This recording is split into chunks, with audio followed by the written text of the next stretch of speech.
ونسلم على رسوله الكريم أما بعد فأعوذ بالله من الشيطان الرجيم بسم الله الرحمن الرحيم وإذ قلنا للملائكة اسجدوا لآدم فسجدوا إلا إبليس أبى واستكبر وكان من الكافرين صدق الله مولانا العظيم وصدق رسوله النبي الأمين الكريم إن الله وملائكته يصلون على النبي يا أيها الذين آمنوا صلوا عليه وسلموا تسليما اللهم صل وسلم على سيد الأنبياء والمرسلين وعلى آله الطيبين وأصحابه الطاهرين أجمعين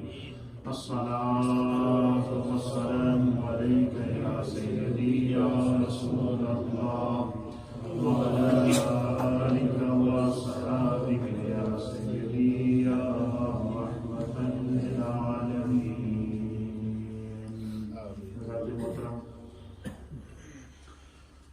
حضرت ابو البشر سیدنا آدم علی نبینا علیہ الصلاۃ والتسلیم کی خلقت، آپ کی تخلیق، آپ کی پیدائش اور آپ کی پیدائش سے انسانیت کو اللہ نے جو شرف عطا کیا، اس حوالے سے ہماری گفتگو کا سلسلہ جاری و ساری ہے.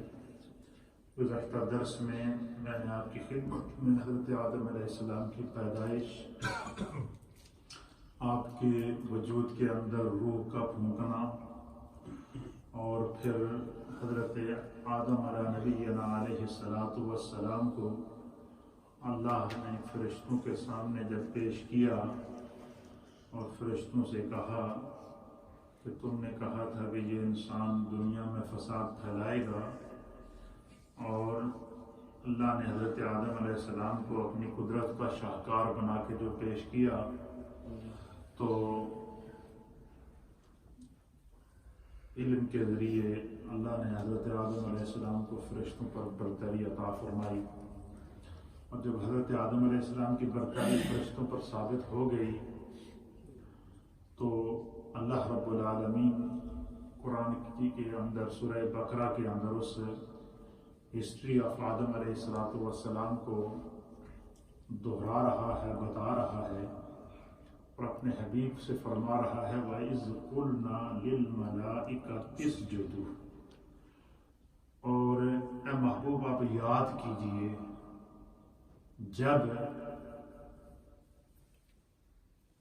ہم نے فرشتوں سے کہا کہ اسجدوا لآدم، آدم کو سجدہ کرو، فسجدوا، پس ہمارا حکم سنتے ہی جتنے فرشتے تھے وہ سارے کے سارے حضرت آدم علیہ السلام کے سامنے سجدے میں گر گئے.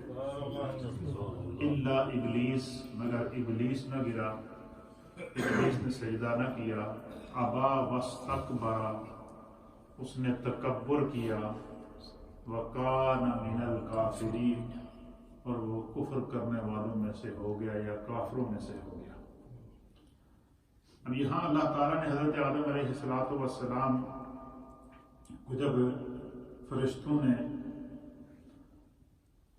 سجدہ کیا، ایک سجدے کا علماء نے کہا کہ فرشتوں کو اللہ نے حکم دیا تھا، اور جیسے ہی فرشتوں نے سجدے سے سر کو اٹھایا، فرشتوں کے سامنے فوراً وہ حقیقت آ گئی کہ ہمیں خدا کے سامنے یہ نہیں کہنا چاہیے تھا کہ یہ انسان دنیا میں فساد پھیلائے گا. تو فرشتوں نے جو ہے وہ اپنی اس کو اپنی غلطی سمجھا، خطا سمجھا. حالانکہ فرشتے خطا سے معصوم ہوتے ہیں، تو اس کو روشان الوہیت کے خلاف سمجھا تو ایک دم دوسرے سجدے میں بھی گر گئے.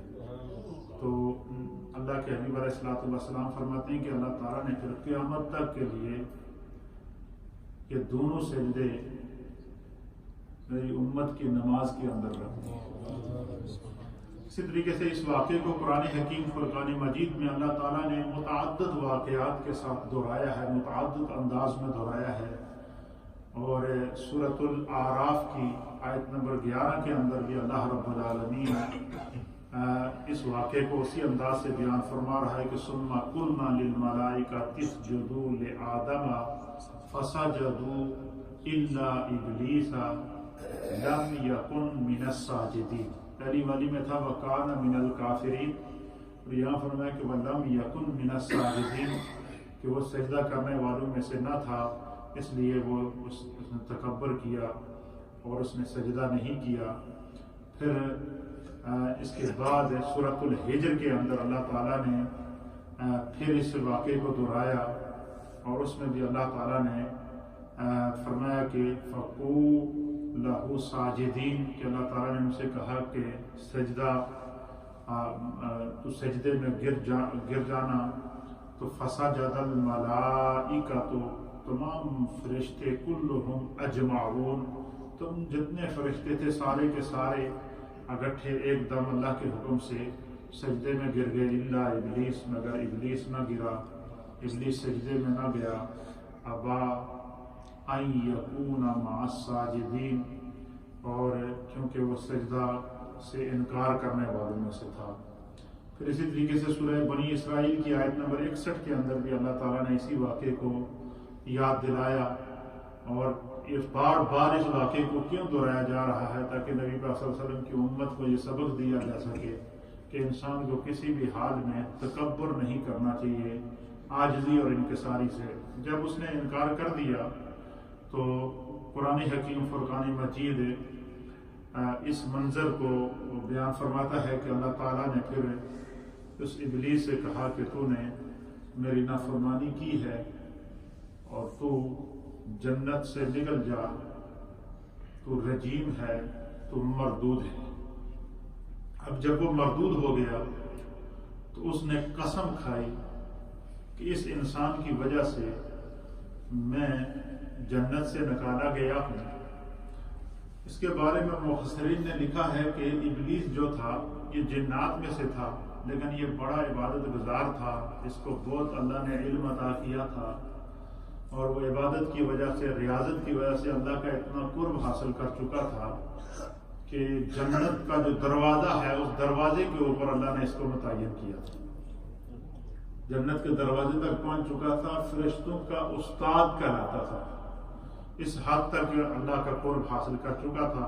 لیکن ذرا سا تکبر آیا تو پھر اس کا نہ وہ علم اس کو کام آیا، نہ اس کے سجدے اس کو کام آئے، نہ اس کی جو ہے وہ بڑائی اس کو کام آئی، نہ اس کا مرتبہ اس کو کام آیا۔ تو پھر اس نے اللہ تعالیٰ کی بارگاہ میں عرض کیا کہ بار الہ، اس انسان کی وجہ سے میں مردود ہوا ہوں، میں تیری رحمت سے محروم ہوا ہوں، لہٰذا تو مجھے اتنی زندگی عطا فرما کہ میں قیامت تک اس انسان کو راہ حق سے بھٹکاتا رہوں، بہکاتا رہوں، اور میں اس انسان پر چاروں جہتوں سے حملہ کروں گا، اس کے آگے سے بھی حملہ کروں گا، اس کے پیچھے سے بھی حملہ کروں گا، اس کے دائیں سے بھی حملہ کروں گا، اور اس کے بائیں سے بھی حملہ کروں گا۔ اب اللہ نے اس کو اس چیز کی اجازت دے دی۔ علماء اور محدثین نے لکھا ہے کہ یہ انسان پھر کیسے شیطان کے چنگل سے بچ سکتا ہے جب وہ چاروں طرف سے انسان پر حملہ کرے گا، دائیں سے بھی، بائیں سے بھی، آگے سے بھی، پیچھے سے بھی، جب چاروں جہتوں سے اس پر حملہ کرنے کی اللہ نے اس کو اجازت دے دی تو پھر انسان اس کے مکر و فریب سے کیسے بچے گا؟ علامہ فخر الدین رازی رحمۃ اللہ علیہ نے یہاں پر لکھا ہے، آپ فرماتے ہیں کہ اللہ تعالیٰ نے اس کو چاروں طرف تو حملہ کرنے کی اجازت دی، لیکن دو طرف سے حملہ کرنے کی اجازت نہیں دی، ایک نیچے سے، نیچے کی جانب سے، اور ایک اوپر کی جانب سے۔ اوپر سے سر کی طرف سے شیطان انسان کے اوپر حملہ نہیں کر سکتا، یا نیچے پاؤں کی طرف سے انسان پر حملہ نہیں کر سکتا، یا تو سامنے سے آئے گا، یا دائیں سے آئے گا، یا بائیں سے آئے گا، یا آگے سے آئے گا، یا پیچھے سے آئے گا۔ تو علماء محدثین نے لکھا ہے، نبی پاک صلی اللہ علیہ وسلم نے فرمایا کہ یا اللہ تعالیٰ نے ابن آدم پر کرم فرمایا کہ جیسے ہی شیطان اس پر حملہ کرے اور وہ کیا کرے، وہ آسمان کی طرف نگاہوں کو بلند کر کے اپنے ہاتھوں کو اٹھا کر استغفار کرے، اللہ سے توبہ کرے اور اللہ سے دعا مانگے کہ اللہ مجھے شیطان کے چنگل سے پناہ عطا فرما، کیونکہ اوپر سے اس نے حملہ نہیں کرنا ہے اور ڈائریکٹ وہ خدا کی رحمت سے جو ہے وہ تو معلوم ہو چکا ہے۔ تو جیسے انسان اپنے رب کی طرف رجوع کرتا ہے تو اللہ تعالیٰ شیطان کے اس مکر و فریب سے اس کو محفوظ رکھے گا۔ پھر اس نے حضرت آدم علیہ السلام کے ساتھ دشمنی شروع کر دی، تو اس دوران جب حضرت آدم علیہ السلام کی تخلیق ہو گئی، فرشتوں پر برتری بھی ثابت ہو گئی، اب مفسرین اور محدثین نے لکھا ہے کہ حضرت سیدنا آدم علیہ السلام چونکہ تنہا تھے، ان کا کوئی ساتھی نہیں تھا اور بالکل نیا ماحول تھا ان کے لیے بھی، سیدنا آدم علیہ السلام کچھ تھوڑے سے جب بندہ اکیلا ہو، تنہا ہو، کوئی گپ شپ کرنے والا نہ ہو، ویسے بھی بندہ کوئی تھوڑا پریشانی پشیمانی کے حال میں آ جاتا ہے، تو ایک عجیب سی ان کی طبیعت کے اندر ایک اجنبیت سی محسوس ہو رہی تھی۔ تو سیدنا آدم علیہ السلام سو گئے۔ کیا ہو گئے؟ سو گئے۔ تو اللہ رب العالمین نے حضرت آدم علیہ السلام کی حدیث کے اندر آتا ہے، اس حدیث کو امام مسلم نے بھی نقل کیا ہے، اور نبی اکرم صلی اللہ تعالیٰ علیہ وآلہ وسلم نے حضرت سیدنا آدم علیہ السلام کے اس منظر کو جو ہے وہ بیان کیا۔ حضور علیہ السلام فرماتے ہیں کہ جب آدم علیہ السلام سو گئے، حضرت ابن عباس اس حدیث کو روایت کرتے ہیں، آپ فرماتے ہیں کہ دیگر صحابہ نے بھی اس کو روایت کیا کہ نبی اکرم صلی اللہ علیہ وسلم نے فرمایا کہ حضرت آدم علیہ السلام تنہا تھے۔ کیا فرمایا حضور نے؟ تنہا تھے، کوئی مونس و غم خوار نہ تھا، کوئی، اللہ رب العزت نے ان کا نیند طاری کی، اللہ تعالیٰ نے حضرت آدم علیہ السلام پر کیا کی؟ نیند طاری فرمائی، اور جب آپ سو گئے تو پھر اللہ تعالیٰ نے آپ کی بائیں پسلی سے، یہ جو پسلی ہے بائیں جانب کی پسلی سے گوشت لے کر اللہ تعالیٰ نے حضرت حوا کو تخلیق فرمایا۔ حضرت حوا کو جو مومنین کی، تمام انسانوں کی ماں ہیں، حضرت حوا کو اللہ تعالیٰ نے تخلیق فرمایا، اور جو ہے وہ جب حضرت آدم علیہ السلام کی آنکھ کھلی تو کہتے ہیں کہ جب حضرت آدم علیہ السلام بیدار ہوئے تو حضرت حوا کو اپنے سرہانے پر کھڑا پایا، تو آپ نے پوچھا تو کون ہے؟ کیا آپ نے اس سے سوال کیا کہ تو کون ہے؟ تو انہوں نے کہا کہ میں عورت ہوں۔ حضرت آدم علیہ السلام نے پھر ان سے سوال کیا کہ تمہاری تخلیق کا کیا مقصد ہے، تمہیں کس مقصد کے لیے تخلیق کیا گیا؟ تو حضرت حوا نے جواب دیا تاکہ آپ مجھ سے سکون حاصل کریں۔ ملائکہ نے علم کی وسعتیں دیکھنے کے لیے حضرت آدم علیہ السلام سے، پھر جب ملائکہ نے دیکھا کہ حضرت آدم علیہ السلام کے جسم سے اللہ نے ایک اور جسم پیدا کر دیا، تو اب فرشتوں کی سمجھ میں بھی یہ نہیں آ رہی تھی کہ یہ اس میں کیا حکمت ہے، کیا قدرت ہے۔ تو وہ پہلے تو وہ تخلیق آدم علیہ السلام پر ہی غور کر رہے تھے، اب وجود آدم سے ایک اور وجود پیدا ہو گیا حضرت حوا کا، تو اب فرشتے بھی حیران اور ششدر تھے۔ اب فرشتوں نے کہا کہ ہم اس حقیقت کو کیسے معلوم کریں؟ تو اب حدیث کے اندر آتا ہے، نبی پاک فرماتے ہیں کہ فرشتوں کو یہ تو معلوم تھا کہ اللہ تعالیٰ نے حضرت آدم کو ہر شے کا علم عطا کر دیا، تو پھر فرشتوں نے حضرت آدم علیہ السلام سے پوچھا کہ آدم یہ تمہارے ساتھ یہ کون ہے؟ یہ جو دوسرا جی ہے تمہارے ساتھ یہ کون ہے؟ تو حضرت آدم علیہ السلام نے فرمایا امرأتن۔ کیا فرمایا؟ امرأتن کا معنی ہے، امرأتن عربی میں عورت کو کہتے ہیں، امرأتن کا معنی ہے عورت۔ کہتے ہیں کہ پھر ملائکہ نے ان سے دوسرا سوال کیا کہ یہ جو امرأتن ہے، یہ جو عورت ہے، اس کا نام کیا ہے؟ اس عورت کا نام کیا ہے؟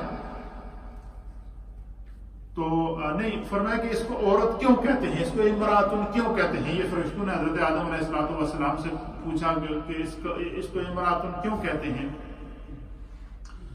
تو نبی پاک نے فرمایا کہ حضرت آدم علیہ السلام نے فرمایا کہ کیونکہ اس کی تخلیق مرآ کا معنی ہے مرد سے اس کی تخلیق ہوئی، اس کو اللہ نے مرد سے پیدا کیا ہے، یہ مرد کے وجود کا حصہ ہے، اس بنا پر اس کو امراتن کہتے ہیں، عورت کہتے ہیں۔ تو کہتے ہیں کہ ملائکہ نے پھر حضرت آدم علیہ السلام سے سوال کیا کہ یہ جو عورت ہے، یہ جو مراتن ہے، امراتن ہے، اس عورت کا نام کیا ہے؟ تو حضرت آدم علیہ السلام نے فرمایا کہ اس کا نام ہے ہوا۔ کیا نام ہے؟ ہوا۔ اسی لیے حضرت جو ہے وہ مائی ہوا کو ام ہوا کہتے ہیں۔ کیا کہتے ہیں؟ تو آپ نے فرمایا کہ اس کا نام ہوا ہے۔ فرشتوں نے پھر سوال کیا کہ اس کا نام ہوا کیوں رکھا گیا ہے، اس کی کیا وجہ ہے؟ یہ فرشتے کس سے سوال کرتے ہیں؟ حضرت آدم علیہ السلام سے کہ ان کا نام ہوا کیوں رکھا گیا ہے؟ تو حضرت آدم علیہ السلام نے فرمایا کہ ہوا کا معنی زندہ ہے، اور اس کو ہوا اس لیے اس کا نام رکھا گیا ہے کہ یہ زندہ کے جسم سے اللہ نے ایک اور جسم نکالا ہے، جس میں آدم سے اللہ نے ان کو پیدا فرمایا ہے، یہ ایک زندہ کے جسم سے پیدا ہوئی ہے، اس لیے اس کو ہوا کہتے ہیں۔ تو اللہ تعالیٰ نے جو ہے وہ حضرت آدم علیہ السلام کے وجود سے جو ہے وہ، دوسری روایت حضرت ابن عباس سے ہے، آپ فرماتے ہیں کہ نبی پاک صلی اللہ علیہ وسلم نے اس طرف اشارہ فرمایا ہے کہ اللہ رب العزت نے کچھ ملائکہ بھیجے جو حضرت آدم اور پھر جو ہے وہ پھر حدیث کے اندر آتا ہے کہ جس وقت حضرت جو ہے وہ مائی ہوا جو ہے وہ جب حضرت آدم علیہ السلام کے قریب ہوئی اور آپ نے چاہا کہ میں ان کو چھوؤں یا ان کے قریب جاؤں، تو فرشتوں نے آپ کو روک دیا۔ فرشتوں نے کیا کر دیا؟ روک دیا، اور فرشتوں نے کہا کہ سب سے پہلے آپ کو ان سے نکاح کرنا پڑے گا۔ کیا کرنا پڑے گا؟ آپ کو ان سے نکاح کرنا پڑے گا، تو پھر آپ ان کی قربت حاصل کر سکتے ہیں، ان کے قریب جا سکتے ہیں۔ تو پھر حضرت ابن عباس فرماتے ہیں کہ نبی پاک صلی اللہ علیہ وسلم نے پھر اس منظر کو بیان کیا کہ حضرت آدم اور حضرت حوا کے لیے ایک سونے کا تخت منگایا گیا۔ کیا کیا گیا؟ سونے کا تخت منگایا گیا، جس طرح دو شہنشاہوں کو تخت میں بٹھایا جاتا ہے، اس طرح حضرت آدم اور حضرت حوا کو ان دو تختوں کے اندر بٹھایا گیا، پھر انہیں نور کا لباس پہنایا گیا، جنتی لباس پہنایا گیا، انہیں دولہا بنایا گیا۔ فرشتوں نے حضرت آدم علیہ السلام کو جنتی لباس، جنتی حلے پہنا کر کیا کیا؟ دولہا بنایا، اور دولہا بنانے کے بعد فرمایا کہ انہیں جنتی لباس پہنایا گیا۔ پھر اس تخت کے ذریعے حضرت آدم علیہ السلام کو 70,000 ایک روایت کے مطابق اور ایک روایت کے مطابق کئی لاکھ فرشتوں کے جلو کے اندر، یعنی کئی لاکھ فرشتوں کی جنج تیار ہوئی جی حضرت آدم علیہ السلام کے ساتھ حضرت حوا کے لیے نکاح کے موقع پر جو ہے وہاں پر موجود تھی۔ اس میں کئی ہزار فرشتے، 70,000 بعض روایات کے اندر موجود تھے، اور فرمایا کہ جب وہ وہاں پر پہنچے تو پھر اللہ تعالیٰ نے اس تخت کے ذریعے فرشتوں سے کہا کہ حضرت آدم علیہ السلام کا جبریل علیہ السلام نے نکاح کرایا، اور نکاح کے دوران جبریل نے کہا حضرت آدم سے کہ آپ کو حضرت حوا کو چھونے سے پہلے ان کا مہر ادا کرنا ہوگا۔ کیا کرنا پڑے گا؟ تو یہ نکاح کا ہونا، یہ مہر کا ہونا، یہ ازل سے اللہ تعالیٰ کا قانون ہے۔ جب سے انسانیت عدم سے وجود آئی ہے، اس سے انسانیت کو یہ سبق ملتا ہے، ہر اس نوجوان کو، ہر اس بوڑھے کو، ہر اس مرد کو اور ہر اس عورت کے لیے سبق ہے کہ جو بغیر نکاح کے ایک دوسرے کے ساتھ ناجائز تعلقات قائم کرتے ہیں، حرام کاری کرتے ہیں، اور پھر اس سے جو ہے وہ یہ زنا کی جو کیفیت کب سے چلی ہے، یہ بھی آگے میں آپ کو بتاؤں گا۔ اس کا سلسلہ بھی اولاد آدم میں سے کب چلا ہے، انشاءاللہ یہ آگے ترتیب آئے گی یہ اس طرف۔ یہ صرف اتنا بات آپ یاد رکھیں کہ ازل سے ہی اللہ تعالیٰ نے نکاح کے ساتھ تعلقات کو مرد اور عورت کو قائم رہنے اور قربت حاصل کرنے کے لیے جائز اور حلال رکھا ہے، اس کے علاوہ کسی بھی صورت میں جائز اور حلال نہیں ہے۔ تو آپ فرماتے ہیں کہ آپ فرمایا کہ آپ کو ان کا مہر ادا کرنا پڑے گا. تو حضرت آدم نے کہا کہ ان کا کیا مہر ہے, میں کیا ادا کروں؟ تو حضرت جبریل نے, نبی پاک فرماتے ہیں کہ حضرت آدم سے کہا کہ حضرت حوا کا مہر یہ ہے کہ تم, اللہ نے فرمایا کہ میرے محبوب محمد عربی پر درود پڑھو. حضرت حوا کا مہر جو تھا یہ نبی پاک صلی اللہ تعالیٰ علیہ وسلم پر درود پڑھا گیا. اور ایک روایت کے مطابق حضرت آدم علی نبینا علیہ السلام نے 70 مرتبہ حضور علیہ السلام پر درود پڑھا. اور حضرت آدم علیہ السلام کا 70 مرتبہ نبی پاک صلی اللہ علیہ وسلم پر درود پڑھنا یہ حضرت حوا کا مہر قرار پایا. اور ایک روایت کے مطابق 10 مرتبہ آپ نے جو ہے وہ درود پڑھا. پھر اسی جب نکاح ہو چکا, درود و نبی پاک پر درود پڑھ کے مہر ادا کر دیا گیا, تو پھر حدیث کے اندر آتا ہے نبی پاک فرماتے ہیں کہ ان سونے کے جو تخت تھے جن کے اندر حضرت آدم کو اور حضرت حوا کو بٹھایا گیا تھا, ان دولہا اور دلہن کو اس تخت کے اندر, دیکھیں نا ہمارے یہاں جب دلہن کو جو ہے نا گاؤں وغیرہ میں شادی ہوتی ہے تو پالکی میں بٹھا کے لاتے ہیں, ڈولی میں بٹھاتے ہیں, جس کو ڈولی کہتے ہیں, پالکی بٹھاتے ہیں. تو حضرت حوا کو اور حضرت آدم علیہ السلام کا نکاح کرنے کے بعد ان کو جنتی تخت کے اوپر سونے کے تخت میں بٹھایا گیا, اور 70,000 ملائکہ نے اس تخت کو اٹھایا اور اس کو جنت, اللہ نے فرمایا کہ ان کو اب جنت کے اندر لے جاؤ, کیا کر دو, جنت میں ان کو داخل کر دو اور وہی ان کا ٹھکانہ ہوگا. اور اس منظر کو اللہ تعالیٰ نے قرآن حکیم فرقان مجید کی سورۃ البقرہ کی آیت نمبر 35 کے اندر بیان کیا. اللہ فرماتا ہے یا آدم اسکن انت وزوجک الجنت, کہ اے آدم جب نکاح ہو گیا, حضرت آدم نے نبی پاک پر درود و سلام پڑھ کے مہر حضرت حوا کا ادا کر دیا. اب اللہ نے فرمایا کہ یا آدم اسکن انت وزوجک الجنت, اے آدم جو ہے تو اور تیری بیوی دونوں جنت میں داخل ہو جاؤ. یہی مسکن کا معنی ہے یہی تمہارا گھر ہے, یہی تمہاری سکونت کی جگہ ہے, یہی تم نے اپنی زندگی گزارنی ہے, ادھر ہی رہنا ہے. البتہ ایک بات ہے, لا تقرب هذه الشجرة, وہ جڑا سامنے درخت ہے اس کے قریب نہ جاؤ, اس درخت کے قریب نہ جاؤ. اگر آپ نے اس کے قریب گئے یا اس درخت کو چھوا یا اس درخت سے پھل کھایا فتکون من الظالمین, تو پھر آپ خسارہ پانے والوں میں سے ہو جائیں گے, پھر آپ کا رب آپ سے ناراض ہو جائے. اب حضرت آدم علیہ السلام باقاعدہ اس کی پابندی کرتے رہے, ادھر نہیں گئے. اب ابلیس کو بڑی پریشانی تھی, اس آدم کی, میں تو جنت کا دروازہ کا چوکیدار تھا, مجھے تو جنت سے نکال دیا اور خود آدم کو جنت میں ڈال دیا گیا.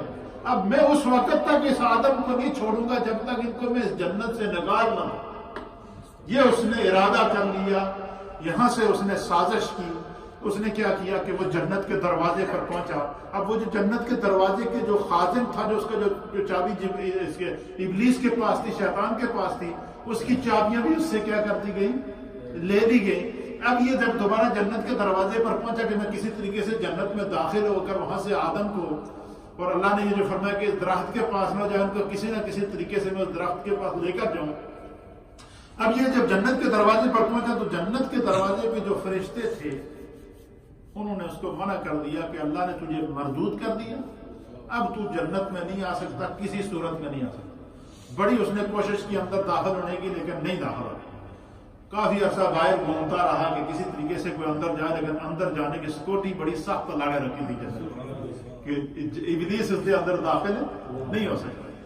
اب روایت کے اندر آتا ہے کہ اس نے پھر کیا کیا کہ اس نے تمام جانوروں کے پاس ہو گیا, جنتی جانوروں کے پاس گیا کہ بھائی تم مجھے ایسا کرو کہ اپنے اوپر سوار کرو اور کسی طریقے سے مجھے بس اے جڑی جنت کی دیوار ہے نا ایک کراس کروا دے, بس اندر داخل کرا دے. فرمایا حدیث کے اندر آتا نبی پاک نے فرمایا کہ ہر جانور نے انکار کر دیا. کیا کر دیا؟ ہر جانور نے انکار کر دیا کہ بھائی تو خدا نے تجھے مردود کر دیا, ہمارے قریب نہیں آنا, ورنہ اللہ ہمیں بھی مردود کر دیا. پھر وہ سانپ کے پاس گیا. کس کے پاس گیا؟ شیطان.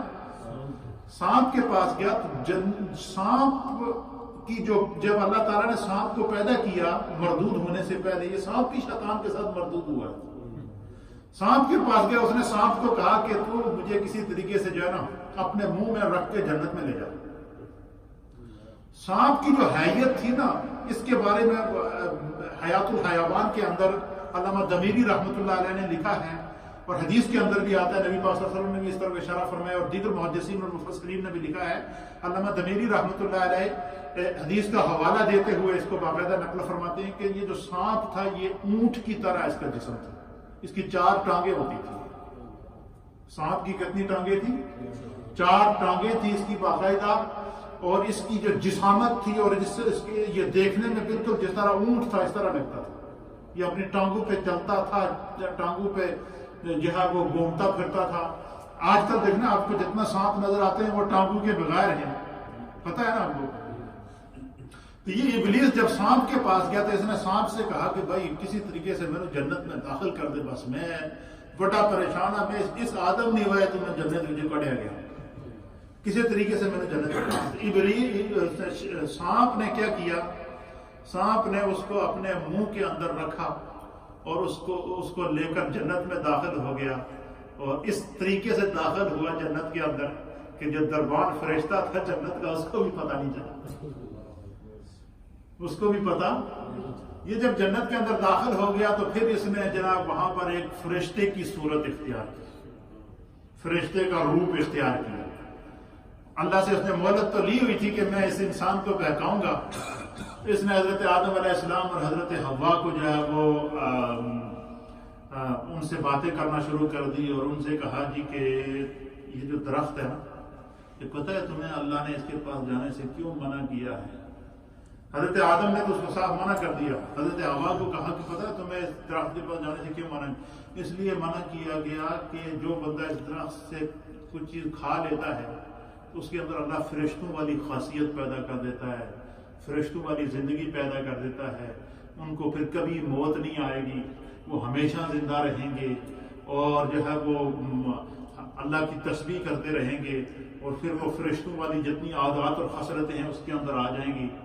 تو عورتوں کا آپ کو پتہ ہے ویسے ہی مزاج ہوتا ہے، کوئی تھوڑا سا کوئی کہیں سے وہ نفع فائدہ نظر آئے تو وہ کوشش کرتی ہے کہ بھائی، تو انہوں نے جناب یعنی کسی طریقے سے وہ بلا پھسلا کر پھر ان کو درخت کے قریب لے جایا گیا۔ پھر حضرت آدم علیہ السلام نہیں گئے۔ پھر حدیث کے اندر آتا ہے کہ حضرت آدم علیہ السلام سے جو بھول ہوئی وہ اس بنا پر ہوئی کہ اس نے فرشتے کے روپ میں آ کر حضرت آدم علیہ السلام کے سامنے اللہ کی قسمیں کھائی کہ خدا کی قسم کر کے میں کہتا جناب کہ تسی درخت دے کول جاؤ تو کچھ نہیں ہوئے گا۔ جب اس نے اللہ کی قسم کھائی تو جس طریقے سے جبریل علیہ السلام اور میکائیل علیہ السلام زمین سے مٹی لینے کے لیے گئے تو زمین نے کیا کہا تھا کہ میں اللہ کی پناہ میں آتی ہوں، تو انہوں نے جب اللہ کا نام لیا زمین نے تو انہوں نے اس کو چھوڑ دیا۔ اسی طریقے سے آدم علیہ السلام کے سامنے جب ابلیس نے اللہ کی قسمیں کھائی تو آپ نے فرمایا کہ اللہ کے نام کی اگر قسمیں کھا رہا ہے اور پھر فرشتے کے روپ میں ہے، آپ کو پتہ نہیں تھا کہ یہ شیطان ہے اور یہ روپ بدلی کر کے میرے پاس آیا ہوا ہے، تو پھر اس درخت کے پاس آپ کو وہ لے جانے میں کامیاب ہوا۔ پھر اللہ تعالیٰ نے جو ہے وہ فرمایا کہ جو ہے وہ آپ کو جنت سے نکلنا پڑے گا، جنت سے نکلے۔ فَأَزَلَّهُمُ الشَّيْطَانُ، وہ قرآن سورہ بقرہ کی آیت نمبر 36 کے اندر بیان کرتا ہے کہ شیطان نے انہیں پھسلا دیا، بھلا دیا، اور پھر فَوَسْوَسَ لَهُمَا، ان دونوں کے اندر اس نے وسوسہ ڈالا، اور پھر جو ہے وہ اللہ تعالیٰ کی طرف سے حکم ہوا کہ آپ کو جنت سے نکلنا پڑے گا، اور آپ تینوں جنت سے نکل کر دنیا میں چلے جائیں، اور آپ تینوں ایک دوسرے کے دشمن رہیں گے۔ اور سانپ کو جب پتہ چلا کہ سانپ نے یہ کارنامہ انجام دیا اس شیطان کو اندر لے جانے کا، تو سانپ کو اللہ کی طرف سے عذاب نازل ہوا، اس کی جو ٹانگیں تھیں وہ کٹ گئیں، اس کی ٹانگیں کیا ہوئی؟ کٹ گئیں۔ یہ پھر اس وقت سے آج تک زمین پر رینگتا پھر رہا ہے، اور آج تک شیطان، سانپ اور انسان یہ سب ایک دوسرے کے دشمن ہیں۔ یہ اس واقعے کو اس حد تک بیان فرمایا مفسرین اور محدثین نے۔ تو پھر اس کے بعد حضرت آدم علیہ السلام کو زمین پر اتارا گیا، اور حضرت آدم کو ہندوستان میں اتارا اللہ نے۔ سری لنکا، یہ جو سینٹرل ایشیا ہے، سری لنکا کے اندر ایک پہاڑ ہے سرا اندیب اس جگہ کا نام ہے، وہاں پر اللہ نے حضرت آدم علیہ السلام کو اتارا، اور حضرت حوا کو اللہ تعالیٰ نے جدہ میں اتارا. پھر اسی طریقے سے ایک علاقے کے اندر سانپ کو اتارا، ایک علاقے میں ابلیس کو اتارا. پھر حضرت آدم علیہ نبینا علیہ الصلوۃ والسلام، جیسے ہی روایت کے اندر آتا ہے کہ حضرت آدم علیہ الصلوۃ والسلام نے اور حضرت حوا نے وہ اس درخت کے قریب جا کر وہ دانہ کھایا، تو بعض روایات کے مطابق کہ وہ گندم کا درخت تھا، گندم کا دانہ تھا، وہ اس میں سے کھایا. سب سے پہلا جو آپ پر اس کا اثر ہوا وہ یہ ہوا کہ آپ کا جو جنتی لباس تھا وہ اتر گیا. آپ کا جنتی لباس اتر گیا، حضرت حوا کا اور آپ کا جنتی لباس اتر گیا. تو آپ بڑے پریشان ہوئے. تو آپ نے ایک دم جو ہے وہ درختوں کے پتے لے کر اپنے سطر کو ڈھانپا. کیا کیا؟ یہ جو انسان کے ناخن ہیں، ناخن آپ کو نظر آتے ہیں نا باڈی کے اوپر، یہ جو ناخن ہے، یہ اس کے اوپر یہ جو جلد ہے کتنی سخت ہوتی ہے. یہ نشانی کس چیز کی ہے؟ یہ نشانی یہ ہے کہ یہ ناخن کا یہ لباس تھا حضرت آدم علیہ السلام. یہ پورے کا پورا یہ لباس ناخن کا، یہ پورے جسم کا یہ لباس تھا. لیکن جیسے ہی آپ نے وہ دانہ کھایا تو وہ لباس سارے کا سارا اتر گیا. پھر اس کے بعد جو ہے وہ جب آپ زمین پر اترے تو پھر اس کے بعد زمین کے اوپر اللہ تعالیٰ نے آپ سے آگے سفر شروع کیا. آپ حضرت حوا کو مس کرنا شروع ہوئے. پھر ان کی تلاش میں نکلے، پھرتے رہے، روتے رہے، استغفار کرتے رہے کہ اللہ مجھ سے بھول ہو گئی ہے. قرآن اس منظر کو بیان کرتا ہے کہ حضرت آدم علیہ السلام اتنے روئے، اتنے گڑ گڑائے کہ 300 سال تک آپ روتے رہے. کتنے 100 سال تک؟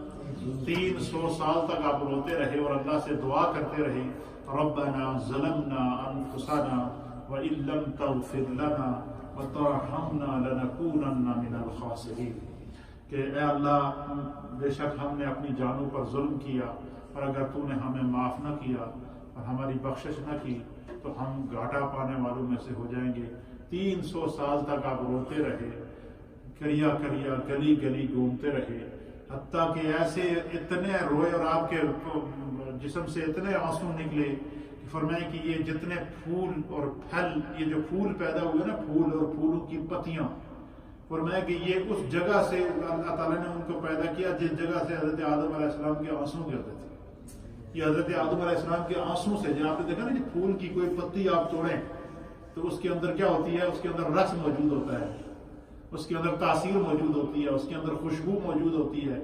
تو فرمایا کہ یہ جو ہے وہ حضرت آدم علیہ السلام 300 سال تک روتے رہے. 300 سال کے بعد پھر آپ نے دعا کی کہ اللہ میں تیری بارگاہ میں تیرے محبوب محمد مصطفیٰ کا وسیلہ پیش کرتا ہوں، اور محمد مصطفیٰ کے وسیلے سے میری اس بھول کو معاف فرما. اب یہاں ایک مسئلہ سمجھ لیں پھر بات ختم کر دیں. ہم میں سے اکثر لوگ یہ جملہ بے احتیاطی میں استعمال کرتے ہیں جی کہ انسان خطا دا پتلا ہے، کہ ہویا جی غلطی تے آدم کو بھی ہوئی ہے، حضرت آدم نے بھی غلطی کی ہے تو سڑے کو غلطی ہو گئی، تو آدم علیہ السلام کو بھی گناہ ہویا ہے تو سڑے کو گناہ ہو گیا نعوذ باللہ. تو اس میں علماء نے لکھا ہے کہ حضرت آدم علیہ السلام کی طرف گناہ کی نسبت کرنا یہ کفر ہے. نبی گناہوں سے پاک ہوتا ہے. قرآن کریم فرقان مجید اس منظر کو بیان کرتا ہے کہ حضرت آدم علیہ السلام نے سے یہ گناہ نہیں ہوا، کیونکہ قرآن کہتا ہے کہ حضرت آدم علیہ السلام سے بھول ہوئی ہے. کیا ہوئی ہے؟ بھول ہوئی ہے حضرت آدم علیہ السلام سے. اور قرآن اس منظر کو بیان کرتا ہے کہ وہ نسیا، پس آدم علیہ السلام نسیا ینسو نسعا نسیان، جس کو کہتے ہیں فلانے بندے نے نسیان کی بیماری ہے.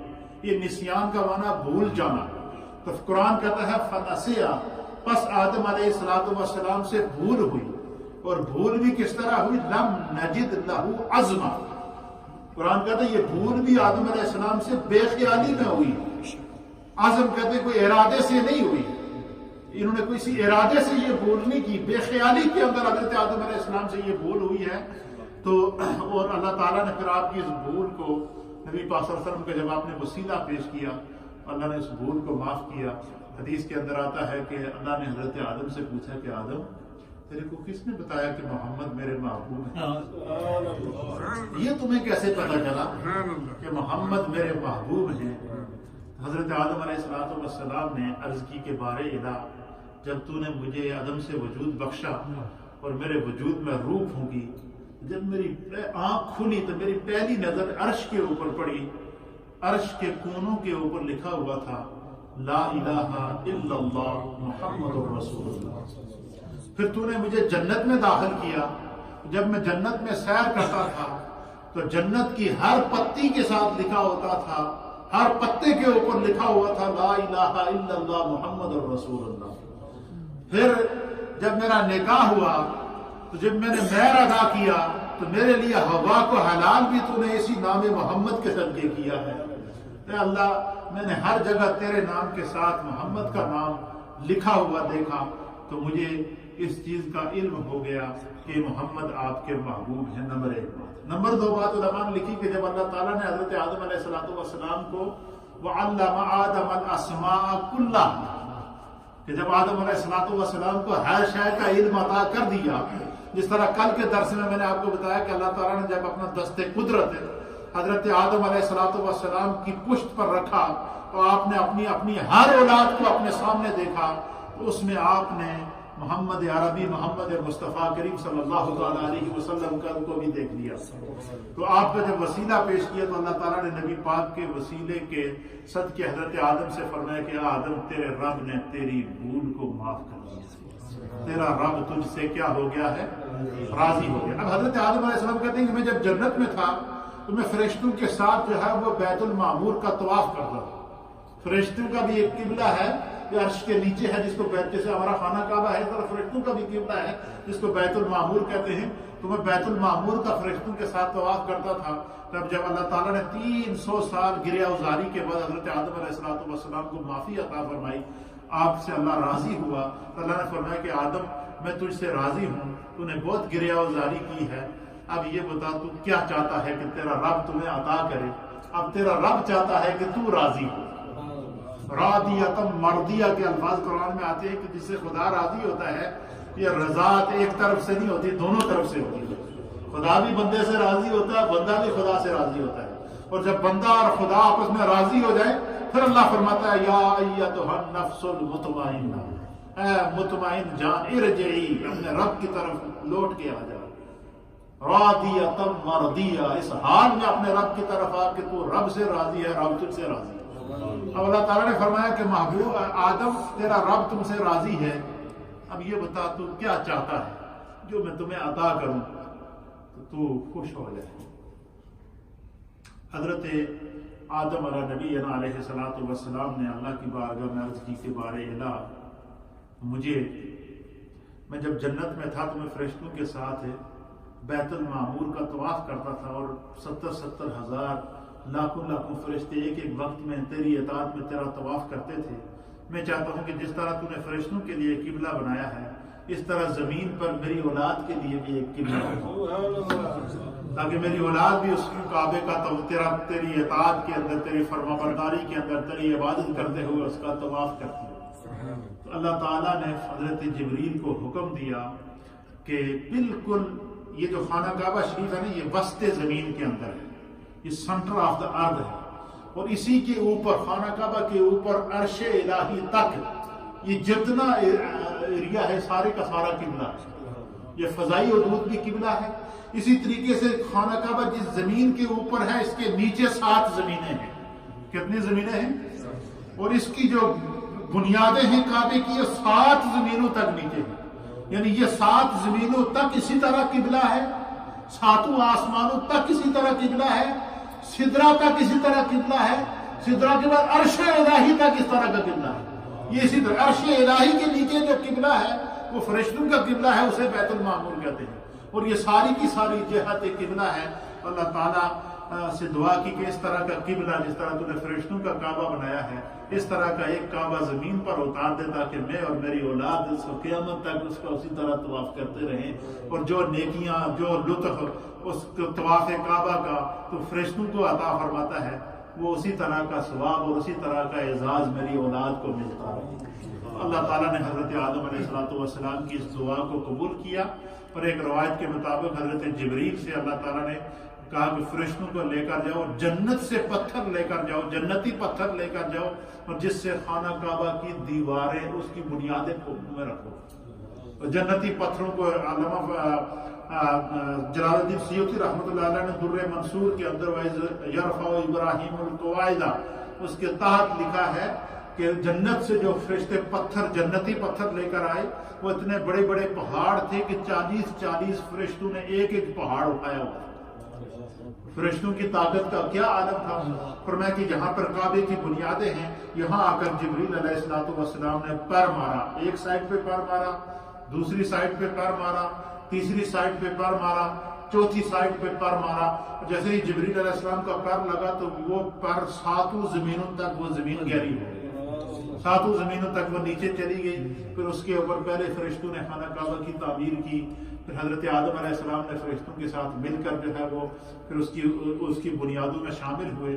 پھر اللہ کو حضرت جبریل نے حکم دیا کہ اب تو آپ کے رب کا حکم ہے کہ اب آپ خانہ کعبہ کا پہلا حج کریں، پہلا طواف کریں۔ پھر وہ کعبے کی پھر یہ بڑی لمبی منزل ہے، پھر آپ سے تلاش کرتے کرتے کرتے کرتے میدان عرفات میں پہنچے۔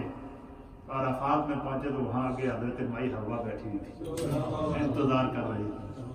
وہاں آپ کا پہلا عرفات کا معنی ہے پہچان۔ یہ میدان عرفات کو عرفات اس لیے کہتے ہیں کہ یہاں پر حضرت آدم علیہ السلام اور حضرت حوا کا ملاپ ہوا تھا، آپ دونوں نے ایک دوسرے کو پہچانا تھا۔ یہاں آ کر پھر آپ کی ملاقات ہوئی، اور پھر انشاءاللہ اس سلسلے کو ہم آگے آپ کی خدمت میں پیش کریں گے۔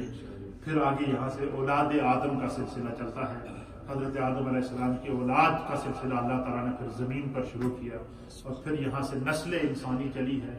اس موضوع کو میں کل آپ کی خدمت میں پیش کروں گا۔ لا الہ